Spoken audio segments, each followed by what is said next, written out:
What a tough game to like pitch. Like if you were pitching this game, you're like the fuck? Why? Like that doesn't sound that fun. Check it out. You're a constantly rotating line, dude, and then you're just gonna navigate through the world. And like, have you guys played Roundabout? Yeah, I've never even heard of it. I don't think. Roundabout rules. Is that the taxi? Thing? Yeah, the revolving taxi. I think I actually brought it up very briefly on the podcast, but it's I don't know. It's wild. It's a great game. Like I brought it up in like reference to Grippy about how it was like a game that you're combating the controls. Oh, okay. But like what's it called again? Roundabout. And you're like a limo that's constantly spinning or something, or maybe yes, yeah. You're the world's first like rotating limo driver. And all of the like interactions with the people that you pick up are FMV. Okay. Whoa. Wow. It's great.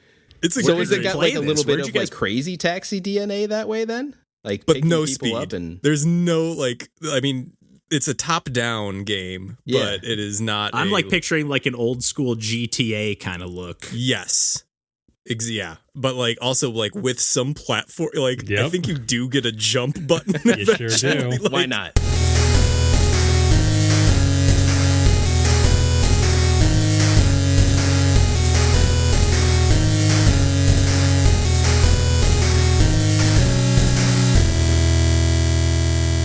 Hey everybody, welcome to Pursuing Pixels. My name's Kevin Portelli, and I'm here tonight with Randall Nolery. Hey folks. John Hines. Hey there. And DJ Mandolini. Hey, boys. Yo. What's up, Deej? And we are back, as always, to talk about some video games, but we are also here to celebrate our 2-year anniversary of podcasting and starting up this Pursuing Pixels thing. So we're kind of going to do what we did last year, or at least similar-ish. You know, we did kind of like a wrap-up of games we haven't gotten around to on the podcast yet, where it's like, hey, how has it been 2 years, and how have we not talked about this game yet? Right. So maybe something like that really is just important to us in our hearts, but also on our very, very first episode, we talked about Hitman, and kind of our approach was like, you know, we want to kind of find and discover little niche games or kind of cover indie stuff, retro stuff, and stuff off the beaten path with the podcast, but we also wanted to kind of encourage ourselves to play games that we wouldn't maybe play otherwise, or like, hey, John's playing this or Randall's playing this, so I'm going to sync up on that even though I wouldn't necessarily play it. Absolutely. And what we did with the first episode was dig into Hitman, which is probably something that we all wouldn't have expected to like as much as we did. I don't want to speak for everybody, but I think we all, and I know, John, you weren't on that episode, but I feel like we've talked about some Hitman since then, at least in some point. I'm sure it's come up in passing. But yeah, I think we decided to all revisit like Hitman 2 and 3. I didn't purchase it or anything. I just checked out the demo of Hitman 2. I tried to check out the demo for Hitman 3 on Switch, the cloud version. Yeah. And I have two things to say about that. Number one, it was the same demo, like the demo I started out on the ship level from Hitman 1, the very first like tutorial level. So I was like, oh, maybe it's just going to be this and that's it. But maybe it would have let me do another mission. I'm not sure. But I am 100% anti-cloud gaming at this point. It was just choppy as heck. Just did not work. I will never play a streaming game. I know I'm Mr. Hyperbole, but I will never play a game that I cannot directly access on the system or hardware that I'm running it on, because it was a really bad experience for me. And I do have kind of choppy internet, to be fair. But yeah, I did dig into the first mission of Hitman 2 and ended up kind of really wanting to dig back into Hitman 1. But why don't we just kind of open the floor here and dig into what you guys are thinking of Hitman, and we'll just kind of all bounce some thoughts back and forth. Well, when you Hitman say you 2, did the first, that's that Bayside level, right? What's that? Hitman 2, that's like on the waterfront level. Yeah, you pop up in the wetsuit, and man, It was really cool. I really got sucked into even like the story. It just kind of, it felt, even though in the first game that I played, not every mission in the game or every location, but I played enough of them where it felt like, okay, I get the idea here. But it kind of, those just felt like kind of scenarios where like, this felt like I'm truly like, hey, I'm spying on these people. Yep. I'm going in, getting a couple things, and then, they come home all of a sudden. It was like a really cool scenario. I agree. Where I was like, man, I'm in. Like, I was like, because the Hitman 2, it's like $60, I think, normally, but it goes on sale for like $15 all the time. I'm like, man, you know, half of me is like, I already have Hitman 1 and I haven't played all those levels, so I should probably just do that before I spend more money on it. But at the same time, I was a little more sucked into this for whatever reason. Like, I don't know if the whole game, because I know it does open up, like, the next level is like a NASCAR or like an Indy car racing, you know, so it's like a big populated area. It's not like this stealthy mission. I mean, they're all stealthy in a way, but yeah, I really got sucked into where I was like, man, I might want to play through this trilogy all the way through. I really was getting into it. I completed the mission once in a really haphazard way in the back half of it, just like sprinting around, just like, oh, I'm caught, and I'm just blowing headshots left and right, and just get on that boat and get out of here. But that's the fun of Hitman, is like you can go stealthy until it breaks down, and then you gotta figure it out. Like, I really like, at least the way I play the level then. The way I play is I try to commit it. I try to finish it, like, and commit to playing no matter what. And then, but if I do it really sloppy like that, then yeah, I'm going to go back and do it again. I haven't had a chance to do it since then, but I really want to. Like, I was like, oh, you can get a new starting location. I found a couple new spots that I can start from. And yeah, it's just really cool how these demos have like at least one level, give you a real good flavor. It's like way more than a demo would offer, I think. Did you, so here's my possibly negative take on the game is Go that ahead. To me it felt like almost identical to 1, and not that that's bad. Like, I really liked 1, but I didn't see much of a change. It is more of the same. I don't think I can argue with you there. Like, even from like a graphical standpoint, like, it to me looks like the same, and seeing like all the cinematics like are just kind of like dramatic still images where like no one's actually talking. It's just like you couldn't have done something here. I don't know. I'm poo-pooing. I will say I was streaming actually when I did the Hitman 2 like opening. After I tested it out real quick, I was like, oh, I'm gonna stream this, and like I was mocking like the opening bit, because it's like you're like zooming over water, kind of like Bourne Identity style, but it is like PS2 water. I mean, it looks terrible. It looks terrible. Not good at all. And water is like, man, when water looks good in a video game, you're just like, oh yeah, and I get it. There's no like swimming in Hitman or anything, so like there's no real point. You got to prioritize resources, man. But to open up the game with like this scene flying over water is like this cinematic, and it's just like this real. I mean, I was playing on Xbox One, so it's like this should look pretty good. And the game itself does look really good. It was kind of shocking, to be honest, because I think it looks really nice. I know what you mean, Deej, where there's not like a vast improvement. But John and Randall, did you guys dip into 2? Did you dip into 3, or play more of 1, or?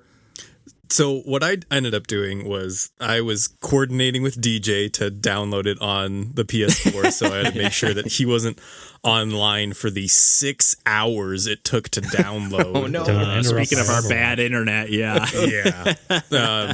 So that was not great, but then as I was playing it, like, I almost immediately got like booted offline. So like I was just like, all right, I'm not uploading any stats or any experience to the online profile. I'm just like playing it on offline mode, and that was fine. Yeah. But like I agree with DJ that it is kind of just more of the same, but at the same time, that's really all I wanted. I just wanted more locations with different scenarios. Like, I've probably played the first level in Hitman 1, or I don't know if it's the first one, but it's the like Italian villa.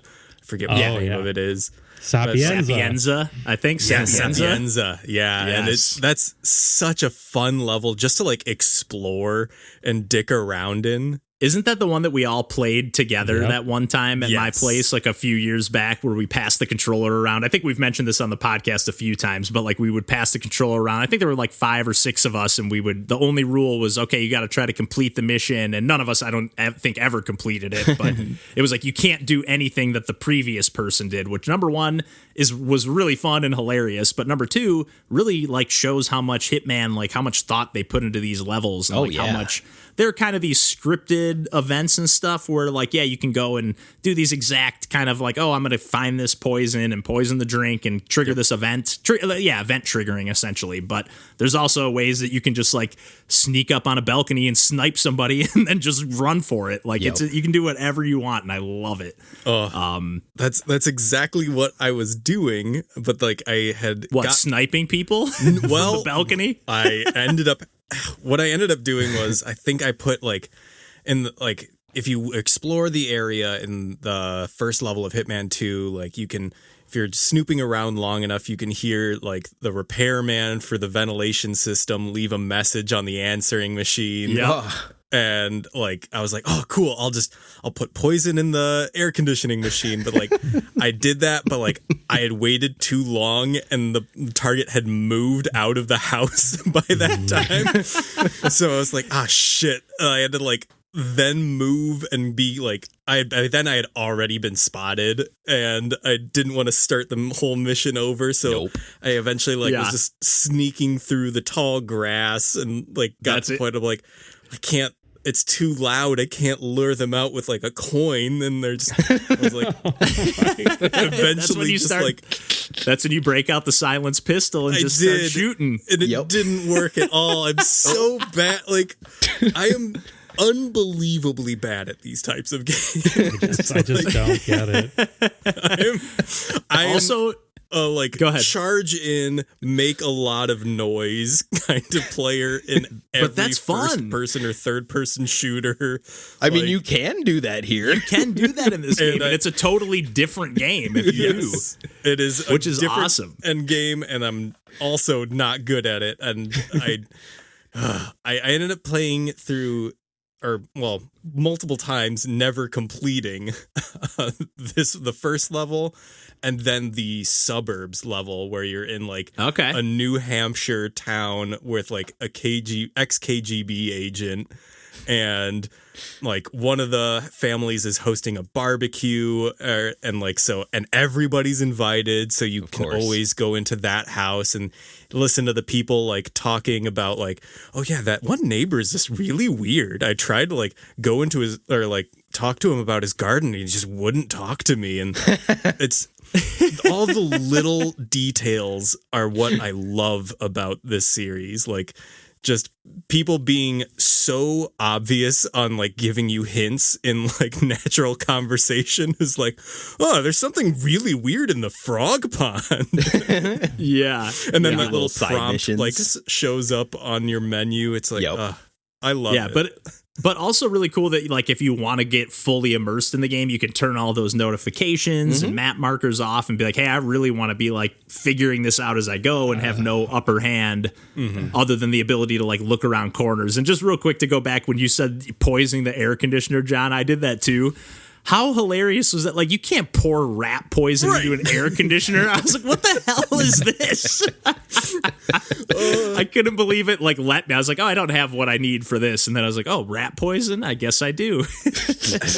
Like, right next to the rat poison was also, like, expired tomato sauce. And I was like, can I put this in food? Will they just get, like, food poisoning? That won't kill them. Like, that's not going to be probably enough, yeah. And then they run to the bathroom, and then you can be hiding in the bathroom, waiting for them. There for a reason, Johnny.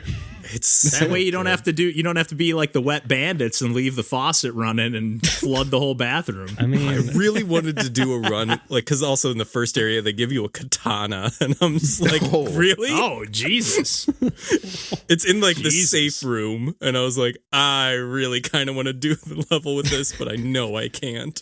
Well, John, I also, what's that, Deej? Go on. You go on. I was just gonna say I also loved like in the first like level of the first or demo or whatever of the second game. There's like one point, it's the safe room. I don't know if that's what you were just talking about, John, but like it's like there's some kind of secret way to get into there's this like the floor plan looks bigger in this room, and you're like gotta look around this room, and there's just like a painting on the wall that you can just clearly interact with and grab, and it just like twists it and opens the door, and it's just like I don't know. It just really cracked me up the way it was just like, I think there's a bigger room in here. Look around for something secret. And there's just like an interactive object right in front of my face. It was really funny. I think that's what makes Hitman as a series work anyway, though. It doesn't take itself too seriously, even though you're often doing very violent things. Yes. Yes. And I think we touched on that a little bit in the first time we talked about it. It's just like, it's like not up our alley. We don't typically play. I guess we do play a lot of violent games, but they're usually pixelated. Right. Or like very abstracted. Exactly. In ways, but this is very much like, hey, I'm murdering people, but they keep it pretty cartoony. Yeah, I think is probably good. Oh yeah. Like not fully cartoon, but I don't know. But Randall, I know you haven't had a ton of time to dig into the Hitman stuff. I know you've been pretty busy this week, but what have you thought? What did you dig into? Yeah, so I just jumped in and bought Hitman 3 because I've got the Xbox Series X, and it seemed like a game that was going to be optimized for it. And Hitman isn't just a series of 3 games; it is a platform in which all of these games are levels or campaigns that exist in this thing that you boot. And they almost should have been DLC, I feel. Like, just call them, like, hey, the next batch of levels or something. Because, like you said, it does feel like a platform. Yeah. Like, if you own Hitman 2, Hitman 1 is basically DLC. And if you own Hitman 3, Hitman 2 and 1 is basically DLC. Like, that's essentially how they operate it. So, meaning you can boot Hitman 3 and then access everything from all 3 games. That's so cool. Which is the main reason why I grabbed it so quickly, because they were saying like, oh, we upgraded the engine for Hitman 3, but you can play all these old levels in there. I'm like, oh, that's awesome. Like, why wouldn't I? So I went ahead and did that, and I did play the first level of Hitman 3, and I will say it is the same Hitman that we know and love. I wouldn't say there was anything that was too strikingly different from Hitman 1 experience or Hitman 2 experience, but I knew that going in. That was fine. And I did not succeed when I tried to play through that level. I never was able to like uncover any kind of like map of the level that I was in, which really made things difficult on me because my spatial intelligence is terrible. So I kept getting turned around, even though I had random key cards and keys that I was picking up off of murdered janitors and stuff. I don't know.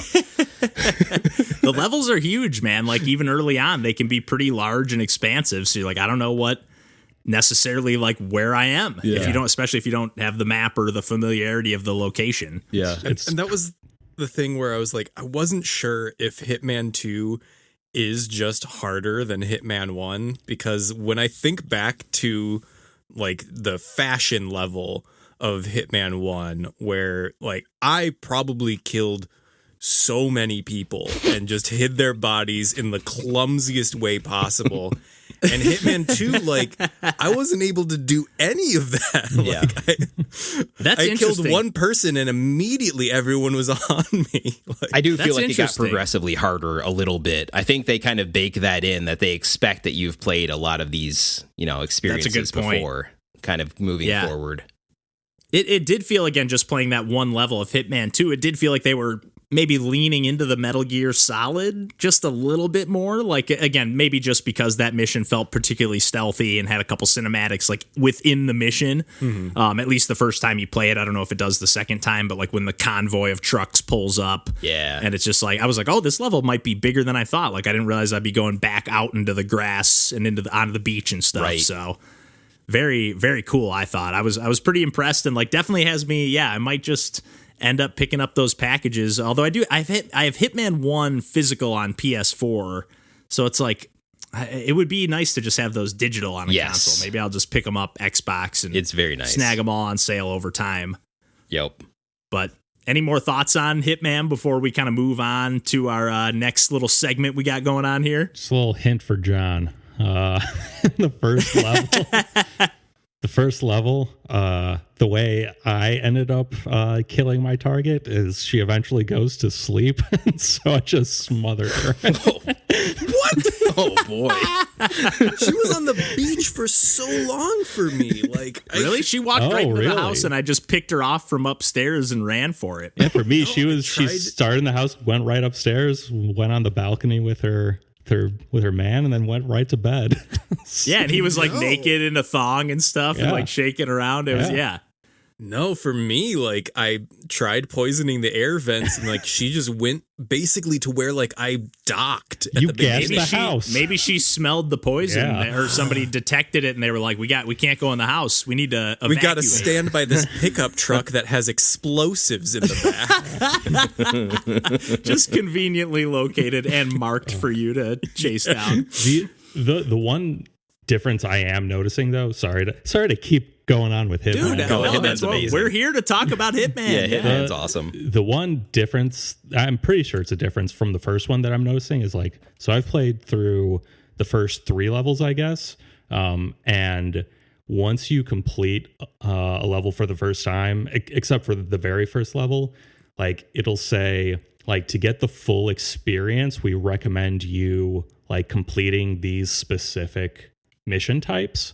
And then afterwards, Okay. like, it will advance the plot and everything. And like, I think that's pretty cool. Like that there's like some things that you're kind of supposed to hit on because they're like, well, just to give you these give you a fuller grasp of who these characters are and whatnot. So, I mean, otherwise, like, I mean, I tried doing the second mission, the NASCAR one or whatever. Like, Yeah. I initially did that on master difficulty. Wow. No, when I say did it, I mean I tried it. Okay. And what is master, by the way? Like, It doesn't is give that just like it doesn't give any no sort map? of guidance with regards to like what the types of ways you can kill people. So like you are just Right. like winging it, and like I just couldn't figure out like there would have been no way for me to even if I discovered the like you know the baked in plotted ways, like still executing them, it's like, okay, well, you have to go all the way here now and like meet this person. It's like I wouldn't know to go there to meet this person. Like it's because these levels are just like so big. Like where you overhear someone like, oh, they're at the garage, and then you're like, well, I have no idea where the garage is. Yeah, something like that. So Yeah. Well, just real quick too, how do you guys approach these games? Because I personally, I don't really look for the scripted objective. Like those aren't fun to me. I like to kind of break the game is kind of where the fun comes for me. Like, or at least like devolve it into chaos. That's where the fun comes for me. But what about everybody else? well, for me, Do you typically go for the puzzles, Deej? So I took it back a notch. I do the whatever in between difficulty is. And Yeah. like, so I can I go into a mission and like I discover those like plots and like it then will guide you, but like I don't go in with anything pre-guiding me, I guess, because I think you can do that. Okay. But I mean, the plotted ones are fun. I mean, that's the strength of the game is like, if you want to get into that, you can. If you just want to, again, I like playing it almost like an arcade game. Just like, can I complete this mission can I get away with this crazy thing, or can I get away with this or whatever? I should try that, but no, on my like first playthrough, it's like, give me all like the stuff that they scripted around. Give me the most content. Then Yeah. let me fuck around after. Yeah. What about you, John and Randall? Do you typically go for the scripted events, or? Yeah, a little bit, but like I don't know. When I'm playing Hitman in general, I find myself just kind of collecting everything I possibly can and just like touching all the buttons to interact with all of the systems just to see what kind of dumb shit happens. Yeah. I'm more playing around. If I find an item, I will pick it up no matter, like, until it falls out of my inventory. Like, I will pick every item up, interact with every single thing. Like, I will get every prompt, and then like if it seems like it's a cooler prompt, then I will abandon the one that I have. But otherwise, like, I'll just be like, no, I do want to like impersonate like the realtor going and showing this guy the house, or maybe I want to like go into the sanitation workers like and see what they're doing. Like, we're on the same wavelength, John. Yeah. Well, that makes sense to me. I guess I more mean like I don't like to just like go in and like wait for the guy to stand under the speaker like in the first game and like trigger this actual like event that's almost like a quick time event. I mean, you don't have to press any other buttons after you trigger the event, but like I like it more. I mean, there are some cool, funny ones. I know in like one of the games you can like kick the Pope or a priest off of like a cathedral top, and like they land on a spire and get impaled. Like I know there's just all kinds of crazy kills, but I don't know. I just like to push at the boundaries, I guess, a little more. The systems. Yeah. But yeah, I think we can move on from Hitman, from our I guess stepping out of our comfort zone, but it became our comfort zone with Hitman because we're all pretty big fans. I think We're very comfy. Somewhat surprisingly, but yeah, I guess I'm just gonna, for the lack of a better term or word, we're just gonna call these our comfy cozy games. There you go. I guess, and we'll just kind of again talk about a game. I think I said this at the top, like a game we just haven't talked about yet on the podcast each. And I guess I will take the lead, and then we'll kind of go round table and open up some discussions, I'm sure, from there.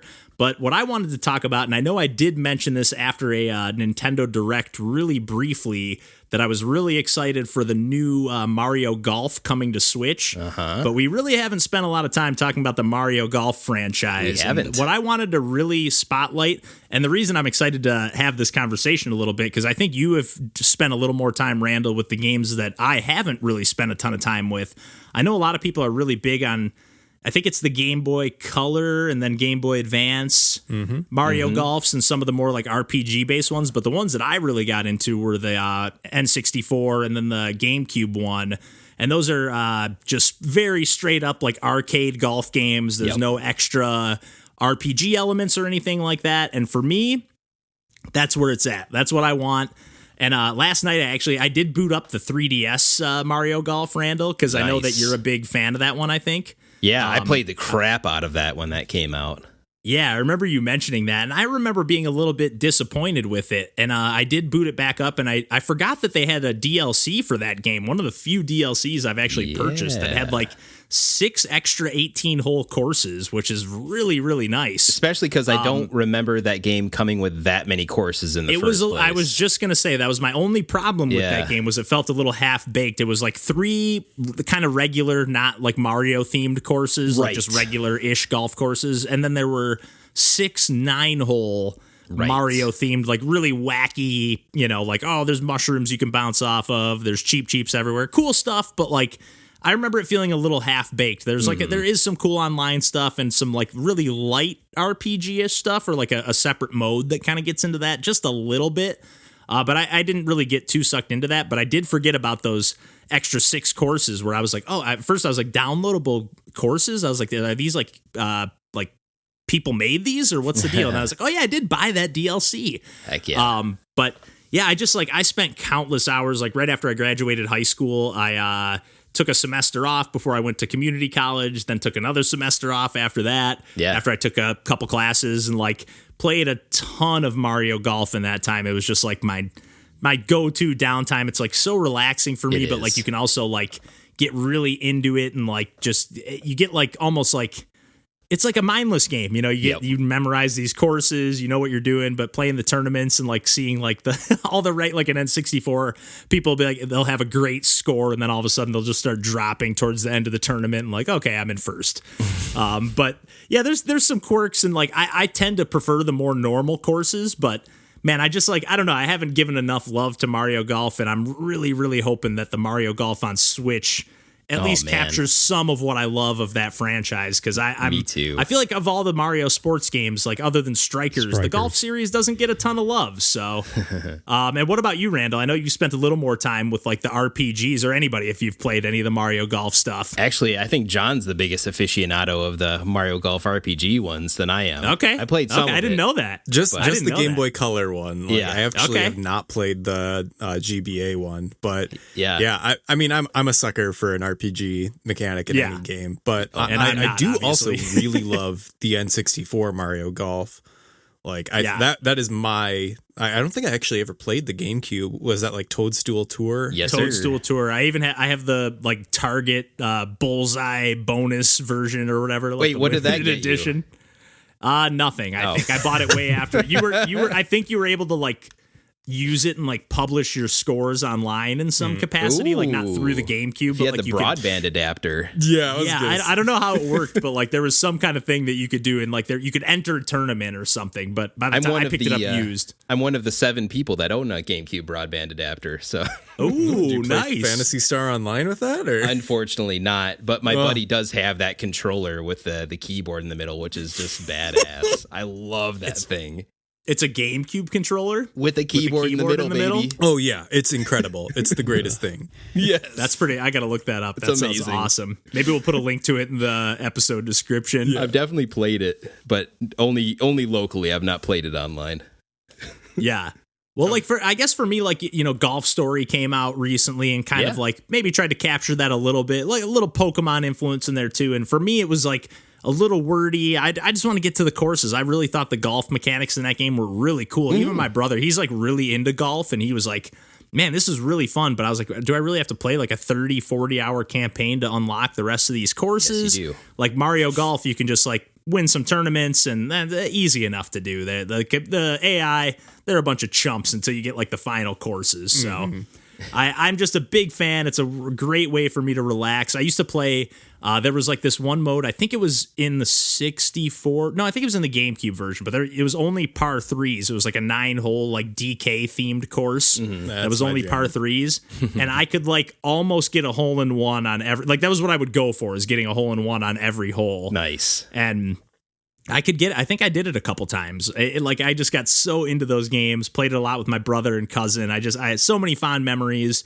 And yeah, Mario Golf, love it. Can't get enough. And I can't wait for the new one. Me too. It's been too long. It really has. Even though the last one was on 3DS, which was the last platform, it feels like it's been forever. Yeah, and that one, again, especially with it pre-DLC feeling kind of half-baked, it's like, it just didn't quite do it. Although, again, after I booted it up last night, I'm like, I'm going to play the shit out of this. And apparently I did. I had a star ranking for every character except Diddy Kong. And so apparently I played the shit out of this game at some point. So Mario Golf, love it. Anybody else have any thoughts on Mario Golf before we toss it over to Randall? I rented it as a youth and for N64 and played maybe an hour of it. Wasn't a fan. Never played a single Mario Golf game. Wow. Is anybody an actual golf fan? Like I grew up playing a little bit of golf, not like crazy, but like I played like in a league when I was younger for a year. You're further than me. Oh wow, yeah. So I played. I mean, it was a very not seriously. It was just like you just show up at this time, like no skill caps. Like I played with my dad on some duffer courses. That's about it. I have clubs. I haven't used them in years, but I have clubs too. Yeah, I haven't touched mine in years, but I do have a little bit of that. Like I do like golf, so I do have that background a little bit. Yeah.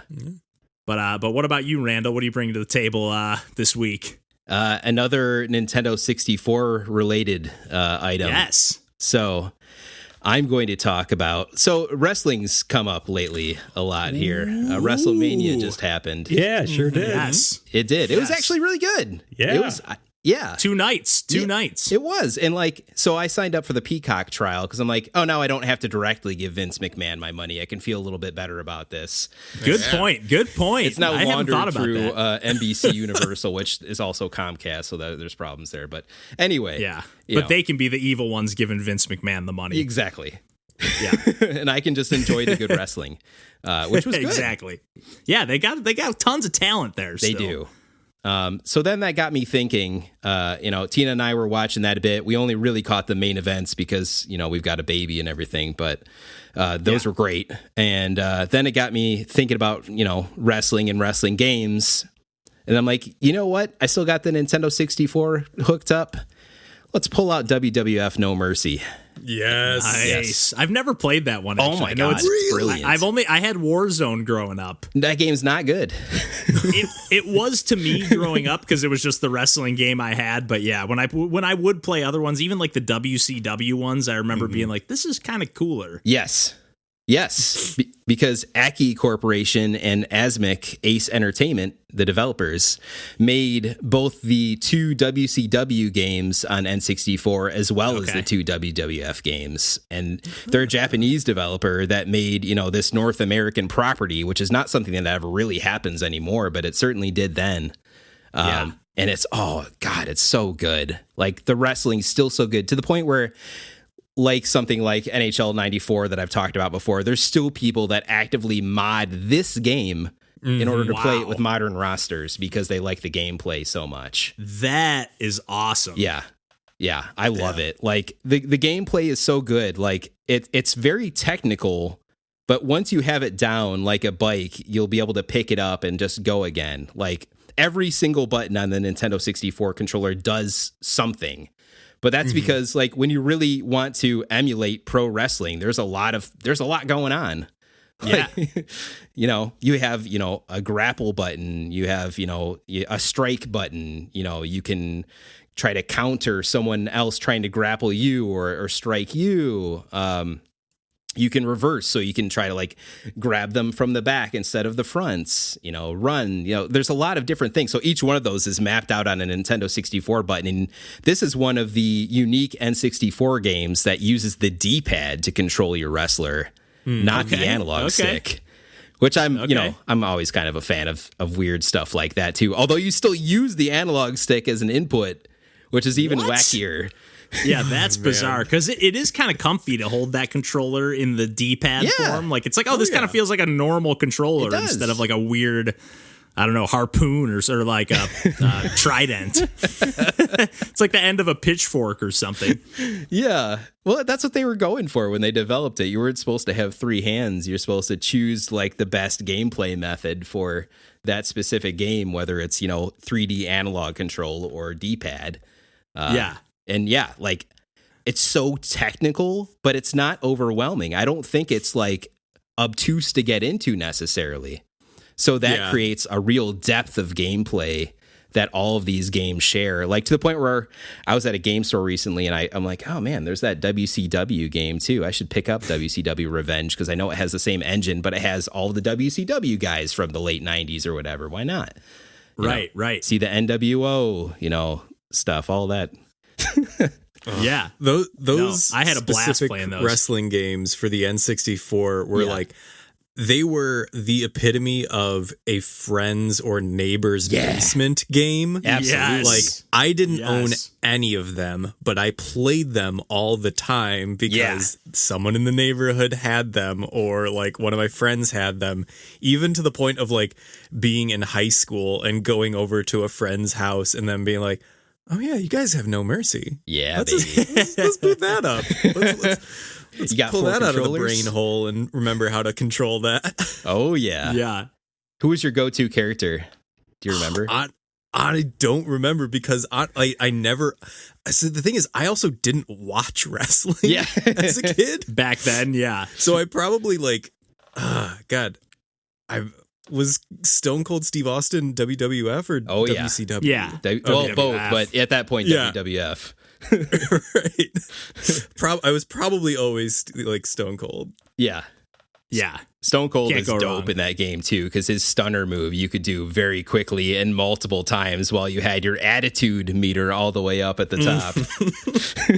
Yeah, you do have to like wear wrestlers down quite a bit from what I remember. You do in all those games, but which is fun. Again, like, it's technical. It's really a fighting game at its core, but there's like arcadey elements to it a little bit in that it's pro wrestling, where it's like it's really momentum based.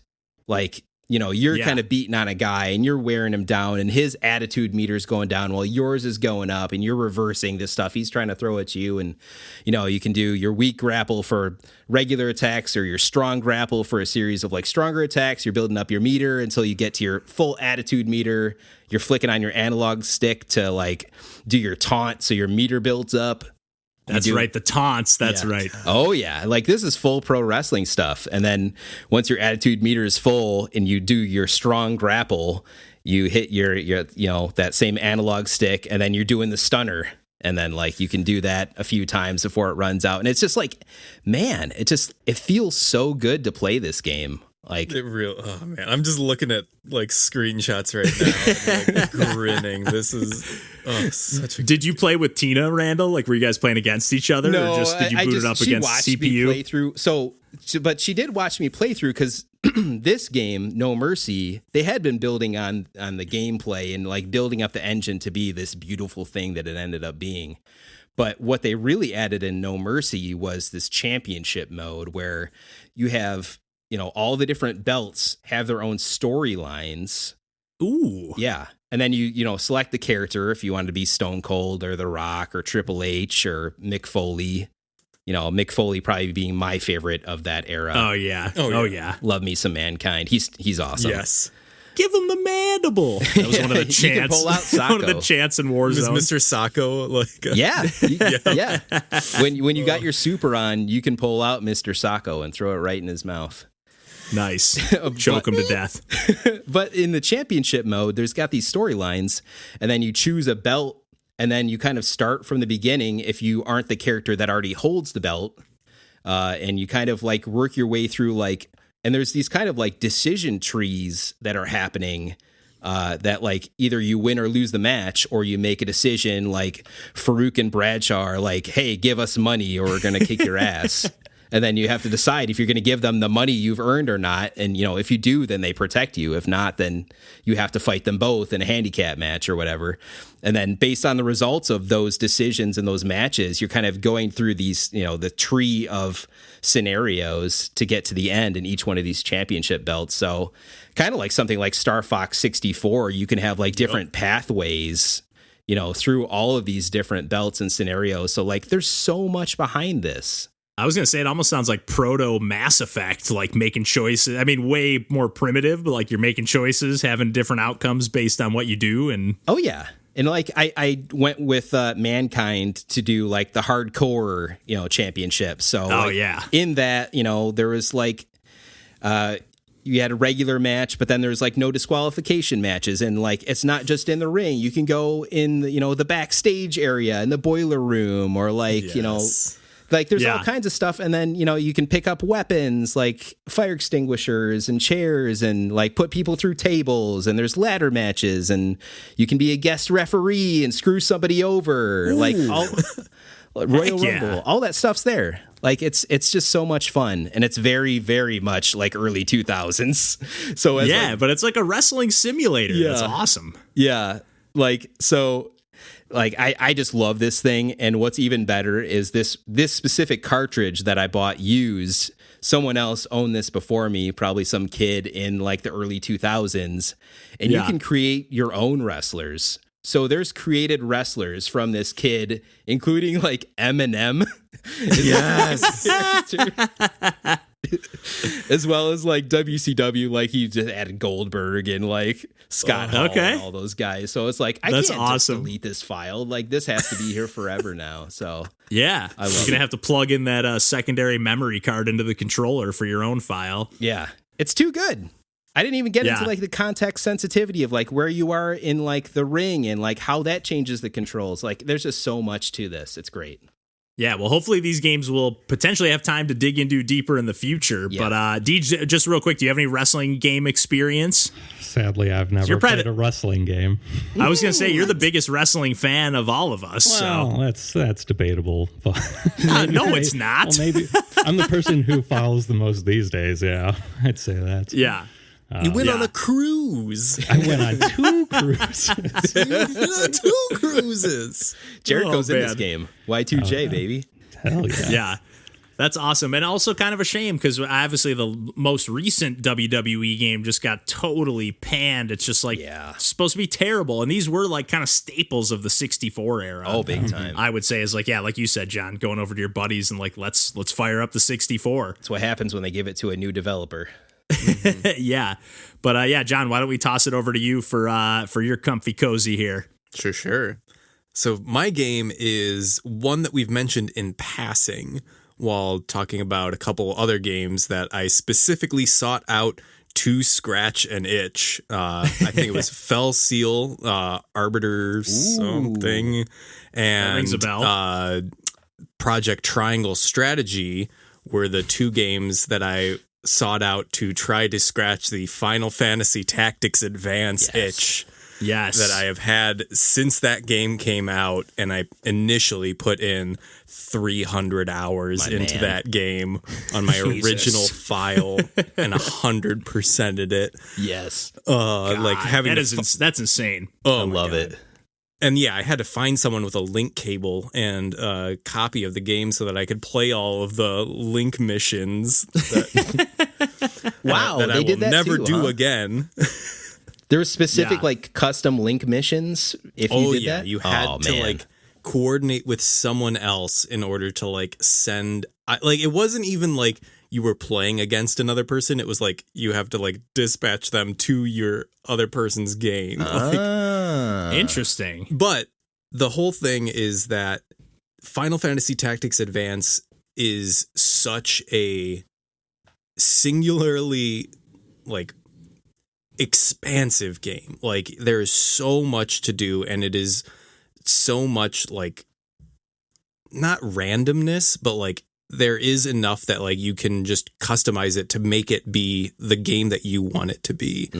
Like the job system in that game is so complex and so like full that I have never played the game the same way twice. Like I've always gotten my like batch of characters and they're all randomly generated other than the main character and the like. Okay. You get your main character human, and then you have a secondary character Mont Blanc, who is a Moogle.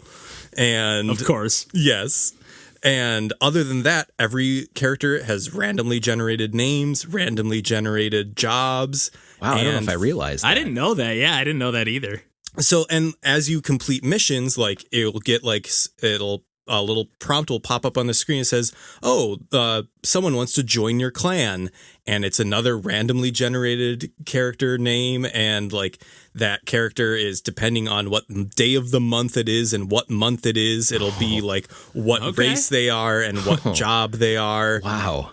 And you then just start as like the game progresses, like you start ascribing like stories or like kind of emotional attachments to these characters that have nothing. They have no story. There's nothing like that's actually like specific to them, but you're like, no, that's the character that is my mage, or that's the character that's my warrior. Or they like help me complete that last mission. Like I couldn't have won that last mission without them. I can't lose them. Strategy RPGs are always that way, seemingly. And like, and is it that style where you lose a character for good kind of situation, or no? So you replay missions. There are specifically the wrinkle in Tactics Advance is that there are laws which will forbid you to like either use items or use this specific skill set for this job, or you aren't allowed to damage this race of character. Wow. And like if you disobey those laws, you'll either get a yellow card or a red card, and then those characters will go to jail, and you'll have to like pay their like sentence fee, and then like, you know, do X amount of missions before they can join your clan again in order to serve their sentence. But there are also jags, which are lawless areas. And again, also in the customization of this game, each area you place on the map. So there's each time that you play it, it's completely differently. Like, there's not a set layout for where each area is on the map, and like, there's so much customization in this game that like really does make it a unique experience each time.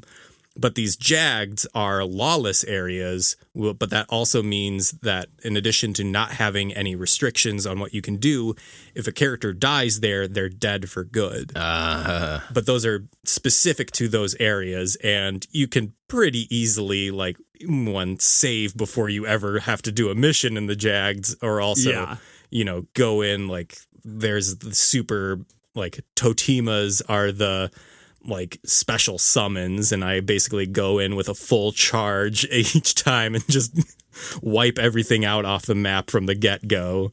But it's such a satisfying experience every single time that I play this game, and I've played this game like probably 6 times at this point. That's like, a comfort game.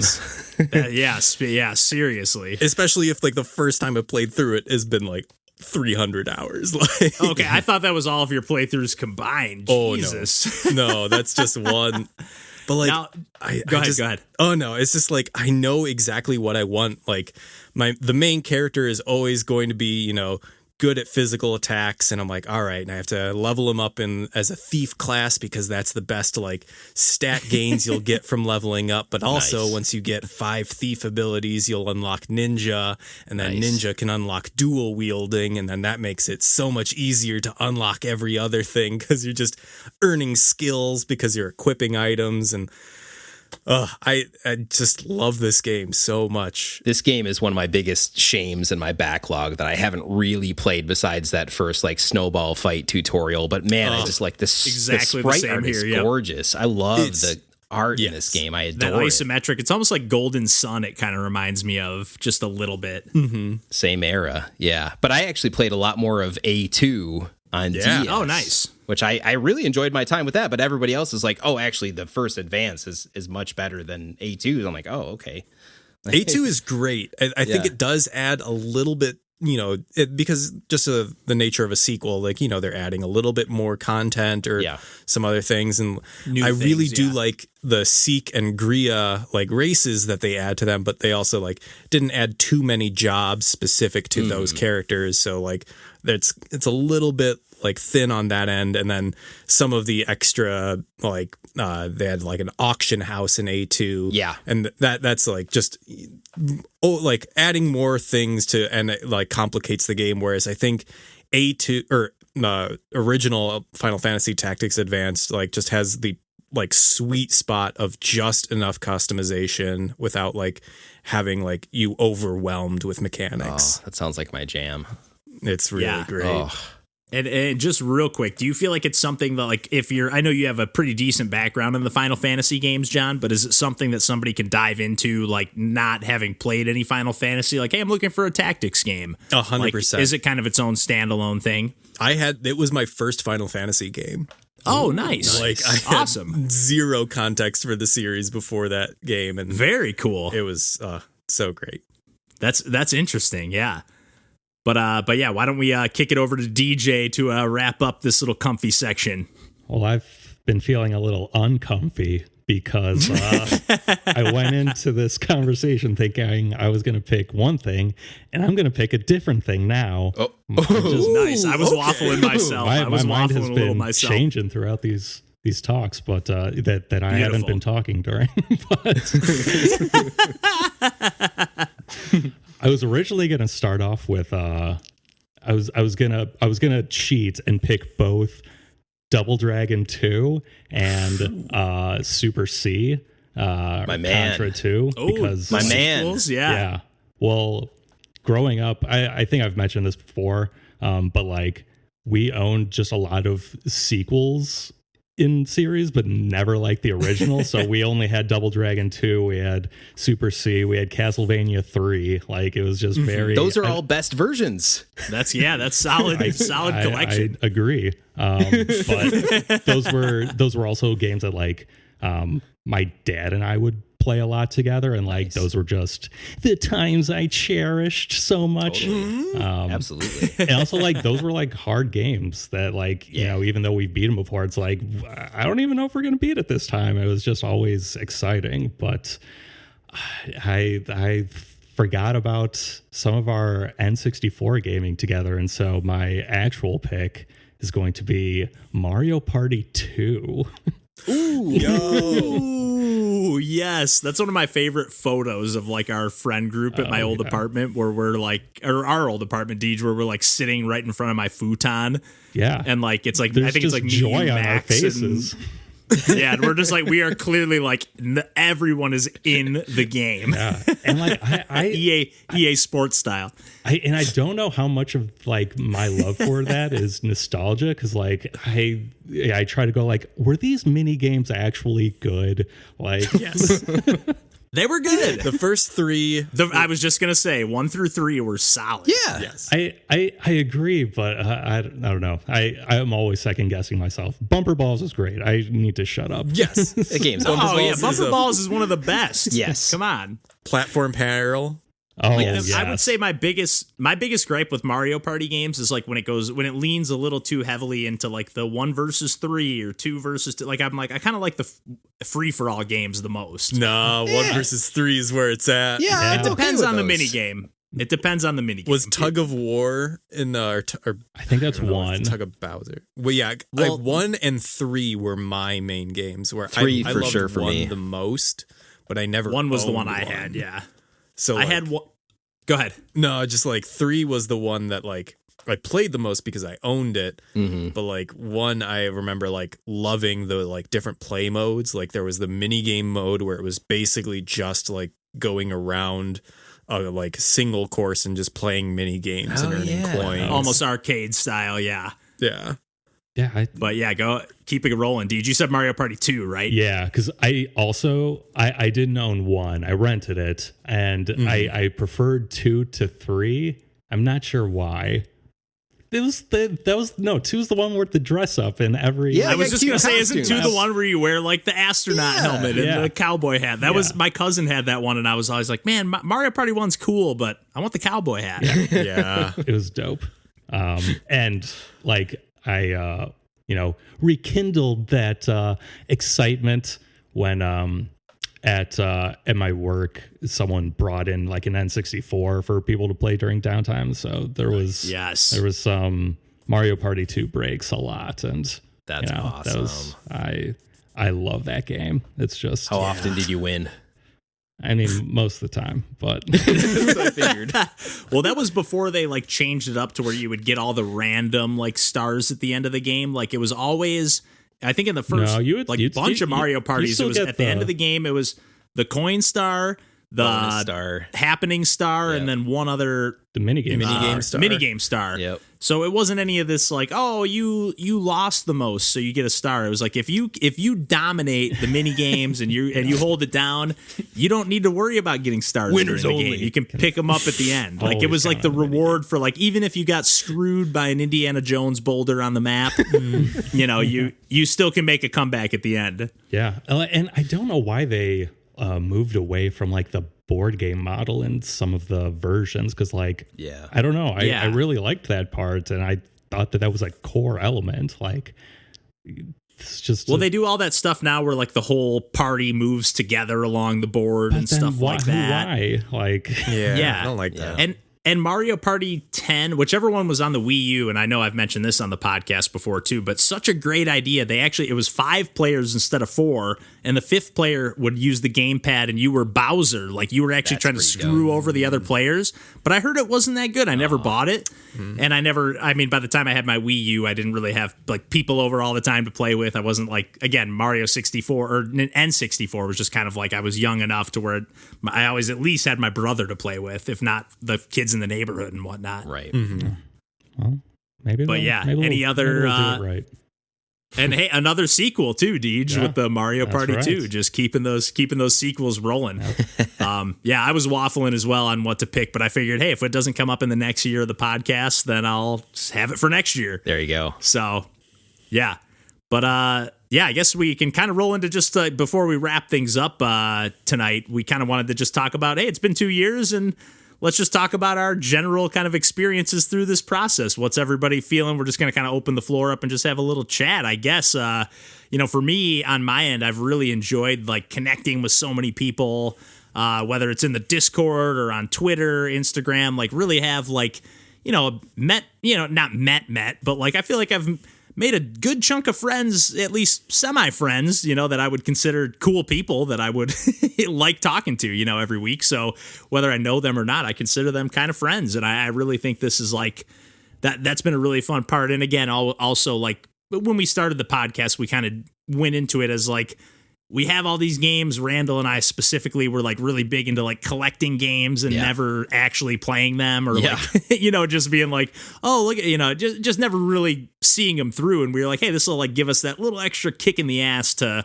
play some of these games and really dig in and, especially with I've still been struggling with my recovery from my surgery. So yeah, it's really given me just kind of a really nice like distraction, something to sink my time into and mental energy. Like it's something to focus on, something that's just been really, really fun for the most part. I mean, there are some like when we hit hiccups like, oh man, the audio glitch, or, there's frustrating elements as well. But for the most part, it's just been a really fun project to dig into and evolve over time. Because, when you go back and listen to, we referenced our first episode. You go back and listen to it. Number one, I guess this episode might be, we're going pretty long, here, which is fine. But like, we used to have these marathon, like hour and a half long episodes with 12 games on them. And we were just like, man, number one, a pain in the ass to edit. And number two, it's a little bit much, it's like overkill a little bit. So I feel like we've kind of sunken into a groove for the most part. We still have hiccups here and there, like always. It's never going to be perfectly smooth, but like, I don't know. I've been feeling really good about how things have grown. It's been a slow but exponential process, and it's been really fun on my end. Yeah, I would agree with that. It's been really good. It's been a really good excuse just to talk to you guys every week. That's another thing. That's especially you being across the country, man, and especially during this pandemic. Exactly. It's honestly been a godsend during the pandemic, just like having, I've been seeing you guys every week, and that's been nice. And in addition to like, having an outlet to talk about something that I'm passionate about. And like, yes, talking with like Lee said on the Discord, like meeting new people and like finding new things to talk about. Like, there's always stuff that you don't know that like someone else will, and that might be the next favorite thing that you'll have. And it's just a great resource, and like seeing other people and talking about it, it's great. Yeah, absolutely. Yeah, everyone's got their own niche, and it feels so good to find somebody that even has like a semi-similar niche to you. You're just like, yes, we can relate. Yeah, I definitely underestimated the reach that this would have. Like, I guess I went into it with let's keep expectations low and you won't be disappointed mindset. I'm typically that type of person too. Which is what we've done for the most part. I mean, expectations are, we're 2 years in. It's not like we're blowing up or anything, but it does feel like, hey, we're moving. We're making some progress. Moving. We're making some headway, and we're reaching some more folks, and people are finding cool games. Hopefully, thanks to us. Yeah, I'd say the biggest impact for me is like it got me to play so many games that were definitely outside of my comfort zone, because like I enjoy indie stuff, but like I generally just in my life I live under a rock, so I don't know what's going on in any aspect of anything. So it's good to like it was great having like you guys to keep me constantly updated with like what I should be keeping my eye out for and like what would be a good conversation. And like, so I've definitely done a lot of like fluctuating between like, okay, here's like my PS Plus library, and like I just want to keep going at this, and like, okay, now like I kind of want to switch gears and like get back into the indie stuff with my boys. And so that's if anyone has been curious at all about my absence, it's those fluctuations were a big part of it. I like to be on when we're all kind of playing the same stuff, and we can I can chat about with each other. So like, you can maybe expect me a little less often because I do my own thing at times, but nothing. There's no falling out or anything, guys. It's all it's all kosher. We made a behind the scenes agreement with DJ. Once a month you're allowed on the podcast.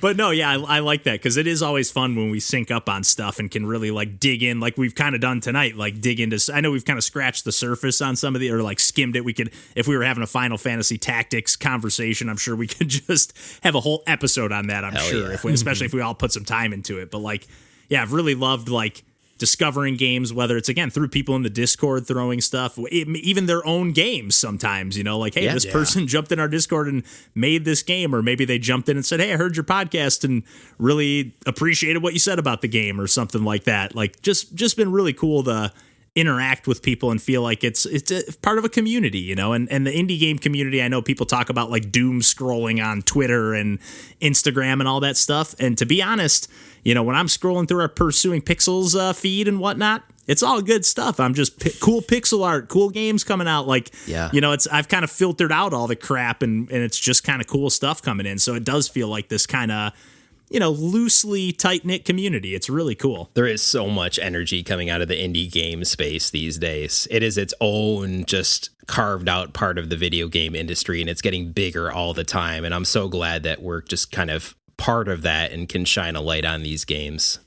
Yeah, and the fact that those games are then getting even a little more opportunity to then get released on stuff like Switch or on Xbox One or be included with the Game Pass. Again, we've talked about before, I don't know how much the developers get a kickback from that kind of stuff, but I've read a couple articles like talking about how much like a couple developers at least were like, hey, we put our game on Game Pass and sales went like through the roof, like tripled from what we were at before because people got to try it. Yeah. And that's exactly how I treat the Game Pass. Like, I'm sure everybody doesn't, but I almost use it like demos. Like, those games aren't going to be on there forever. So I love Scourgebringer, West of Dead. I talked about a couple weeks ago on the podcast. Like, I'm going to buy those on Switch because I love those games. And it's going to be kind of fun to reset my progress. So from my Xbox account. So I just really have like kind of bouncing around like we have. Yep. For sure. But hell yeah. Any more thoughts on just what we've been doing in general, or are we pretty good to wrap things up for the evening, guys? We've been talking a while, man. I don't know. Yeah, we've been running our mouths for us. Yeah. I got a lot of editing to do here, but it shouldn't be too bad. We've had some longer ones lately, though. We've had a couple that have cracked an hour lately, and they've been fun. They haven't been like they were better than our first ones that were a little longer. Well, yeah. But we were figuring things out. Come on, guys.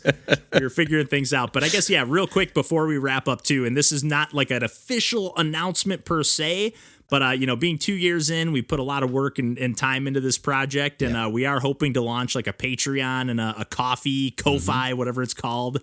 Ko-fi. I got to do all the pronunciations because I don't know what the hell it's called. But K-O-F-I.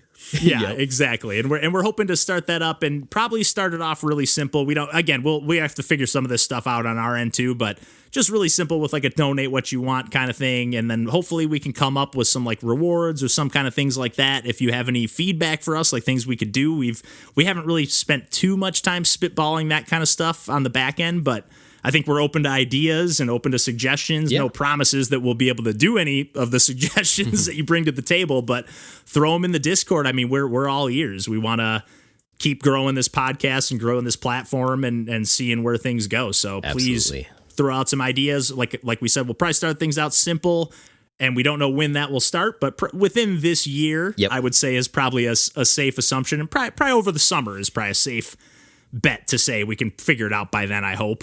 I think we can pretty much wrap things up for 2 years, guys. 2 years, baby. Call it a night. Cheers. I hate saying that, but cheers, man. We're all having a drink tonight. Yes, we are. And as always, you can find us on the internet at pursuingpixels.com. Easy way to find everything is linktree/pursuingpixels, but Twitter, Instagram, pay attention to that stuff. We'll probably, if we announce the Patreon stuff, we'll probably do it through there and keep you posted on that front. And in the Discord, which again, you can hang out in there, shoot us an email. And that pretty much covers it, I think. YouTube and Twitch too, but that's all on the Linktree. But thanks for tuning in. Thanks for listening. And we will catch you next week and next year. Take care, guys. 2 years, baby. Yep. Bye-bye.